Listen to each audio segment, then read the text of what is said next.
Imagine for a second that you go to your mailbox later today, and sandwiched between a credit card offer and some grocery circular, there's this official-looking letter from the federal government.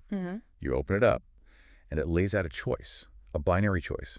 You have exactly 1 year, 365 days to make a decision that will, fundamentally alter your identity and your legal standing in the world. And it's not a request. It is an ultimatum. Right. The letter basically says, look, you can either formally renounce any foreign citizenship you hold, whether you use it or care about it or even knew you had it, or you automatically lose your U.S. citizenship. No appeal, no gray area, just a 1 year ticking clock. It really does sound like the plot of a dystopian novel, but this is the actual mechanical core of Senate Bill 3283. Which is exactly what we're digging into today. This is the exclusive Citizenship Act of 2025, introduced just recently, December 1st. By Senator Bernie Moreno of Ohio. I think for a lot of people, the headline was just, ban on dual citizenship. Sure. But when you actually read the text, and we've gone through every line of it, it is so much more specific and, frankly, far-reaching than that headline suggests. It's a fascinating and a legally explosive document. It challenges the last 60 years of constitutional law. But before we get into the legal weeds, I just have to do the quick housekeeping. Of course. If you're getting value out of this kind of analysis, please just take a second and hit that like and subscribe button right now. It genuinely helps us keep the research coming. Absolutely. Please do hit that button. Oh. Okay, so our mission today is to look past the headline. We need to understand the mechanics of this bill because they are aggressive. Very. We need to talk about the 40 million Americans this could affect, which is a staggering number. And we need to look at the unintended consequences, the financial traps, and the national security issues that are sort of hidden in the fine print. And we should probably start with the philosophy here, because bills like this, they don't just appear in a vacuum. Senator Moreno isn't hiding his intent. The bill is built on this concept of undivided allegiance. That's the exact phrase in the findings, right? Undivided allegiance. Right. The text explicitly argues that foreign citizenship creates, and I'm quoting here, conflicts of interest and divided loyalties. The argument is almost biblical. You cannot serve two masters. So if you want to be part of the American political community, the price of admission is exclusivity. That's the idea. Okay, so that's the theory. But let's look at how this actually works. Because I think people hear ban dual citizenship and they think, okay, so from now on, you can't become one. Perspective. But this is retroactive, isn't it? Oh, completely retroactive. That's Section 4. It outlines a prohibition on dual or multiple citizenship. If this bill passes, the clock starts immediately for everyone. You have that 1 year grace period to act. So walk me through the options. I'm a dual citizen. The clock's ticking. What do I actually have to do? You have option A. You go to the Secretary of State and you submit a formal sworn renunciation of your foreign citizenship. You sever that tie completely. Option B. You go to the Secretary of Homeland Security and you renounce your U.S. citizenship. You leave the club. Okay, but here's where my brain gets stuck. Life is messy. People are busy. What if I just don't? What if I toss the letter? What if I never even hear about this law? I just sit on my hands for 366 days. That is the trapdoor. And it's the most controversial part of the whole thing. The bill relies on a legal concept called constructive relinquishment. Constructive relinquishment. Can you translate that for us? Basically, the law decides that your silence counts as an answer. Section 4C2 says if you do nothing during that 1 year window, you are, and I'm quoting the bill, deemed to have voluntarily relinquished United States citizenship. That seems wild. Usually voluntary means I stood up and said, I volunteer. This is saying my silence is being interpreted as a shout. Exactly. It flips the burden of proof. Historically, if the government wants to take away your passport, they have to prove you wanted to give it up. This bill says we presume you want to give it up unless you prove otherwise. And we need to be clear about who this applies to. Because foreign citizenship sounds like something you go out and get. Like, I moved to France, I lived there for 5 years, I apply, I take a test. Right, active naturalization. And this bill covers that, of course, but it also covers what's called passive acquisition. Bitches. Citizenship you didn't ask for. The most common form is jus sanguinis, the right of blood. Let's say you were born in Cleveland, Ohio. You've never left the Midwest, but your parents were born in Italy. Go ahead. Under Italian law, you are very likely an Italian citizen from birth. You didn't sign up for it. You might not even have the passport, but legally you hold that status. So under this bill, that guy in Cleveland is on the clock. 100%. He has to formally renounce Italy or he loses America. And it gets even stickier with marriage. If you marry an Iranian national, for instance, under Iranian civil law, the wife automatically acquires Iranian citizenship. So it's not a choice. It's a legal byproduct of the marriage. So yes, you could be a dual citizen without even knowing it. And that brings us to the scale of this. We aren't talking about a few thousand diplomats or international spies. No. The numbers are huge. The estimate is roughly 40 million people. That's more than 10% of the entire U.S. population. It's a massive slice of the demographic. I mean, start with naturalized citizens. Since 2014 alone, we've had about 7 or 8 million people naturalize. These are people who came here, they followed the rules, passed the civics test, swore the oath. And the U.S. has always said, that's fine, we don't care if you keep your birth citizenship. Exactly. And now, suddenly, we would care.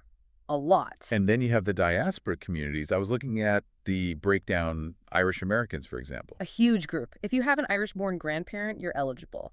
Millions of Americans have claimed that passport. And why? Not because they want to betray America, but because an Irish passport is an EU passport.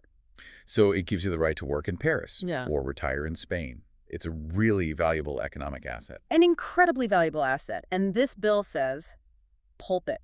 Destroy it or get out. And what about, say, Israeli Americans? Estimates are somewhere between 200,000 and 600,000 people. And for many of them, that second passport isn't just for travel. It's about family. It's about property rights. And for some, service in the IDF reserves.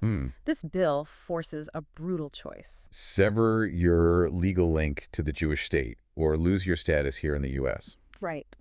I want to bring up a specific group that the outline flagged, Mexican Americans. This is a critical one just because of the sheer volume. Mexico is our neighbor. Millions of Americans are children of Mexican nationals, so they're citizens by descent. And there are very real property implications here. The restricted zone, right. Exactly. Land near the borders and the coast. Foreigners technically can't own that land directly. So if a Mexican-American family has a home in Baja and they're forced to renounce their Mexican citizenship, They could lose the legal title to their own family home. they'd suddenly become foreigners in the eyes of Mexican property law. It's a mess. And what about Indian Americans? I thought India didn't allow dual citizenship. They don't technically. But they have the OCI Card Overseas Citizen of India. It grants almost all the rights of citizenship except voting. The language of S3283 is broad enough that it could easily target OCI holders, forcing them to give it up. Which would make travel to see family or care for aging parents a bureaucratic nightmare. A total nightmare. You know, it really feels like this bill takes a sledgehammer to something that requires a scalpel. Yeah. And speaking of which, we have to talk about the ironies at the very top, the elite dual citizens. Well, you can't really talk about this without talking about Elon Musk. Right, the richest man in the world. Deeply involved in government contracts, space, defense. And he is a citizen of South Africa by birth, Canada by descent, and the United States by naturalization. Under this bill, Elon Musk has 1 year to walk into an embassy and renounce 2 of those, or he's no longer an American. And what about the Trump family? Former First Lady Melania Trump, she's a naturalized citizen from Slovenia, she'd have to renounce, and Barron Trump is a dual citizen by descent. So the son of the former president, under this bill, falls into that conflicted loyalties category. It just highlights how deeply integrated this is. It's not some us versus them, it's just us. Which brings us to the biggest roadblock here, because I'm listening to all this and I'm thinking, can they actually do this? The constitutional firewall. Exactly. Can Congress just pass a law that says silence means you lose your citizenship? If you ask almost any constitutional scholar, the answer is a resounding no. The consensus is that this bill is unconstitutional on its face. Okay, walk us through why. What's the protection? It all goes back to the 14th Amendment, the Citizenship Clause, but to really get it, you have to know the story of Ephraim v. Rusk. That's the 1967 Supreme Court case. Right. Beas Ephraim was a naturalized American. He moved to Israel. In 1951, he voted in an Israeli election. At the time, U.S. law was clear. If you vote in a foreign election, you lose your citizenship. So the State Department took his passport. They did. They said, you voted there, so you are an American here. And he sued. It went all the way to the Supreme Court. And in a 5-4 decision, Justice Hugo Black wrote this opinion that was just a thunderclap. What did it say? He said that the 14th Amendment protects every citizen against the forcible destruction of their citizenship. Forcible destruction. That's strong language. It means that citizenship belongs to you, the person. It doesn't belong to the government to grant or revoke at will. The court ruled that you must voluntarily assent to giving it up. But this bill tries to get around that by redefining voluntary, Right. right? By saying if you don't answer our letter, you're volunteering. Which brings us to the second case, Vance v. Terrazas in 1980. That ruling clarified that the government has to prove intent. They have to prove you actually intended to relinquish your citizenship. You can't just infer it from an action, or in this case, from inaction. So trying to legislate that inaction equals intent is basically Congress trying to overwrite the Supreme Court with a Sharpie. Effectively, yes. And then there's just a basic due process issue. Notice. How can you strip someone of a fundamental right for failing to comply with a law they might not even know applies to them? If I don't know I'm technically Italian, I'm certainly not going to walk into a consulate to renounce it. Exactly. And a year later, the U.S. government says, you're not a citizen. It's a legal nightmare. Okay, so it's likely unconstitutional. But let's just, play devil's advocate. Let's say it passes, or people just get scared and try to comply. Or they decide, you know what, I'll keep my British passport and leave. There's a financial sting in the tail, isn't there? A sting? It's more like a bear trap. It's called the exit tax. Break that down for us. Okay, so if you're a covered expatriate, that generally means a net worth over $2 million or a high tax liability.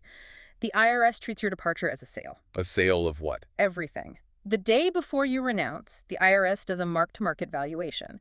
They pretend you sold your house, your stocks, your retirement accounts, everything you own at current market value, and then they tax you on the unrealized gains. Wait, hold on. So if I bought a house in London 20 years ago for $500,000 and now it's worth $3 million, if I renounce, I owe taxes on that $2.5 million profit immediately. Correct. Even though I haven't sold the house, I don't have the cash. Correct. You might have to sell the asset just to pay the tax to leave America.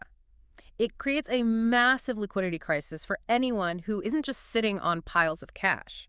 So for a successful dual citizen, this isn't just choose a passport. It's choose a passport and maybe go bankrupt. It is a confiscatory exit price, but there's a scenario that's even worse than bankruptcy. Which is? Statelessness, being a citizen of nowhere. How does that happen? The bill assumes you can renounce your foreign citizenship, but some countries simply don't allow it. Argentina is the classic example. The Argentine constitution says citizenship is inalienable. You literally cannot give it up. So an Argentinian American cannot comply with option A to renounce Argentina. Right. So the U.S. government, under this bill, exercises option B for you and strips your U.S. citizenship. But you're still here. You live in Miami. You can't be easily deported, but you have no visa. You become a legal ghost. It creates a class of people who legally don't exist. And Iran is similar. You need rare government permission to renounce, so Iranian Americans would be trapped in this limbo too. That just sounds like administrative chaos. But what about the argument for the bill? Proponents say this is about national security, but does banning dual citizenship actually make us safer? The sources all suggest the exact opposite. It's a paradox. To secure the nation, you might actually be hurting the very institutions that protect it. Let's start with the military. Okay, we're already facing a massive recruitment crisis. We're missing targets every year. Right now, there are about 45,000 immigrants serving in the armed forces. And if we tell them to serve, you must legally sever all ties to your family's home country, that's a hard sell. It makes the recruiting pitch almost impossible. And then look at the intelligence community. The CIA, the NSA, they are desperate for people who speak critical languages. Arabic, Farsi, Mandarin, Russian. And who speaks those languages at a native cultural level. Usually it's dual citizens or first-generation immigrants. If you ban dual citizenship, you are effectively purging the intelligence community of its most culturally competent assets. You're blinding yourself. You're saying, we don't want the people who understand our adversaries best. Exactly. This bill classifies that ability as a threat rather than an asset. So if this bill is unconstitutional, financially ruinous, and bad for national security, why are we talking about it? Why introduce it? That is the million-dollar question. I mean, from Senator Moreno's perspective, it's a matter of principle, but politically, it's about shifting the Overton window. Moving the goalposts of what's considered acceptable debate. Right. By proposing a total ban, an all-or-nothing extreme, it makes lesser restrictions look moderate. If this fails, maybe next year someone proposes, okay, we won't ban dual citizenship, but let's deny security clearances to all dual citizens. And suddenly that sounds reasonable by comparison. Exactly. It shifts the baseline, and it mobilizes a political base that is anxious about immigration and identity. It's a signal. So, real talk, will this pass? The verdict from every serious analyst is no. The chance is statistically negligible. Statistically negligible. It's sitting in the Senate Judiciary Committee. It has no co-sponsors yet. And practically, in the Senate, you need 60 votes to break a filibuster. The Democrats are a hard no. And frankly, a lot of business-friendly Republicans are a hard no, too. They understand the economic fallout. They understand that brain drain is a real risk. And how does this fit globally? Are we the odd ones out on this? If we pass this, we'd be swimming completely upstream. The global trend among our peers, the UK, Canada, Australia, France, is toward flexible citizenship. They embrace it to attract global talent. And if we ban it, we're joining which club? We'd be joining the restrictive bloc. China, Saudi Arabia, countries that view citizenship as a mechanism of state control. That is a very sobering comparison. It really is. So to wrap this up, S3283 is a bill that proposes a stark choice for millions. It faces a wall of Supreme Court precedent, creates a financial minefield, and could actually undermine our intelligence capabilities. And it's almost certainly not going to become law. But it's a flare gun. It's a signal that the very definition of what it means to be American is, well, up for debate again. Which brings us to our final thought for you. We live in a world that is completely globalized. Corporations are multinational.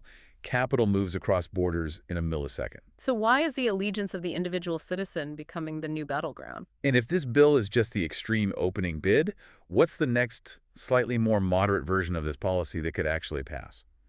Because this conversation isn't going away. Something to think about. Thanks for listening. Take care.